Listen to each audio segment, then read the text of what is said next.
Yun, pahakot pasakay. Meron tayo isang mga nibis ang biyahe ngayon sa Paltaw Pulilan to Baliwag lang, sa may likod lang ng SM doon. At ang katuwang natin magkakot-takot dyan yung mga client natin, dahil ang nirent lang nila sa atin, nilabay lang nila sa atin yung truck at driver lang. Pero tumutulong-tulong na rin tayo, kunyari kasi naka-video tayo. Joke lang. At saka syempre isang ads muna para mula sa BJam Lights and Sound. BJam Lights and Sounds. Yun mga boss, baka may mga upcoming events kayo na parating dyan, gaya ng binyag, kasal, debut, at kahit anong okasyon na kailangan nyo ng banda, acoustic band, full band, sequencer, meron po kami at kaya po namin kayong matulungan sa mga paghahanap nyo sa mga pangailangan nyo sa inyong okasyon. At ayun, maraming salamat sa mga tropa natin syempre na nag-share, nagla-like at nagsusubscribe sa atin sa ating YouTube channel. At saka maraming salamat syempre sa mga boss natin na patuloy na nag-hire sa atin. Maraming salamat ulit. Yun, meron tayong hakot ngayon, Pulilan, Paltaw, tapos dadalhin lang sa likod daw ng SM Baliwag. Isang mabilisan ng truck lang. At sana maka-t-shirt pa tayo mamaya.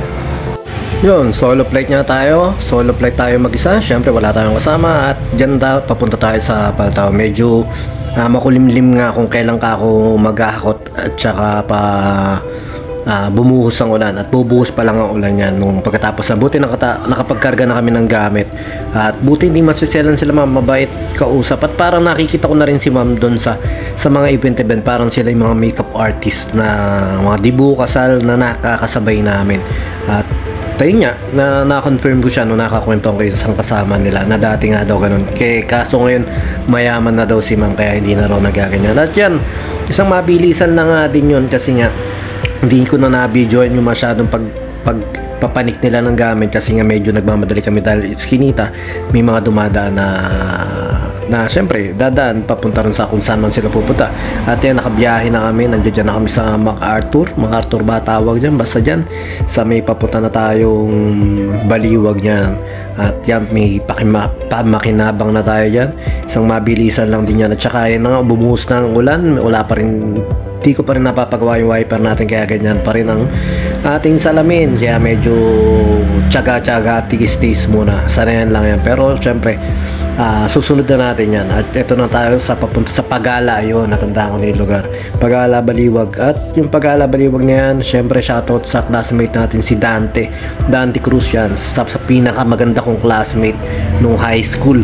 At ito na kami, medyo mahaba-haba din yung looban na yan na pinasukan namin. At doon sa dulo medyo may mga sabit-sabit na puno o kung anong natawag na mga kuryente. Pero okay naman kahit pa paano na hindi naman kami nakadamage. At saka ito nga, nagbababa na kami, tinutulungan na natin sila ma'am, dahil nga baka bumuhos pa ang ulan. At saka yan, medyo makipot din yan sa daan dyan, kaya malayo-layo ng konti yung pinagparadaan natin sa kanila. Pero ang kagandahan yan, napakadami nila nagbubuhat. At saka yan, si madam yung client natin, siya na yung nagpahinante, nag-abot-abot sa amin. At yan, isang mabilis lang yan. Pagkatapos yan, binaba natin lahat, uwian na. Syempre pagka uwian natin, dumaan ako kay Kuya Tito Bembol, may kinuha ako doon na ampli, pinagawa rin sa Mulawin. Halos may humming pa rin.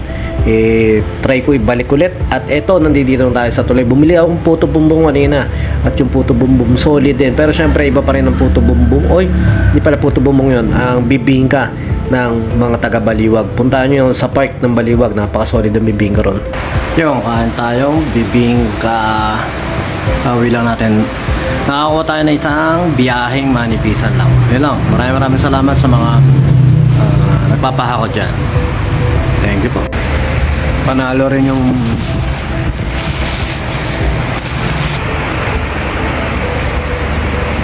bibingka. Panalo rin yung bibingka dito sa Plaridel. Ay, Pulilan pala yun.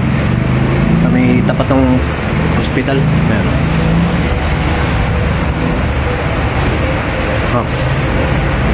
Ako. Yun, isang maikling kwentuhan mula sa pahakot pasakay. Syempre maraming salamat sa lahat na nagiging client natin, sa lahat na naging inquire, sa lahat ng mga negative comments sa Facebook. Salamat.